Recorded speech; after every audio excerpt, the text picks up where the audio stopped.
আমরা এক হই।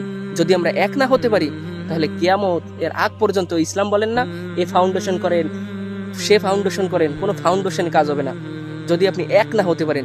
একই প্ল্যাটফর্মে এক টেবিলে যদি চা না খেতে পারেন। আজকে আপনি জামাত ইসলামের দিক তাকান, তারা কি তাদের যে গ্রুপে যারা আছে তারা একজনকে অন্যজনকে নিয়ে কি সমালোচনা করে না। আজকে আমাদের কোয়ামি এ এ অমুক কিছু করছে, হাফিজুর অমুক, সে সমুক, তে তমুক। দেখেন জামাত ইসলাম দেখতে তাকান যে কি তাদের যদি একটা কথা কেউ বলে সব আলেমরা তাকে ঘিরে ধরে। আর আমরা কি করি, আমরা একজন বলছে ওটা ঠিক না বে ঠিক, ওই অমুক মাসালা আছে। আরে মিয়া মাসলায় তো অনেক জিনিস আছে, আলেম তুই মানতে পারো।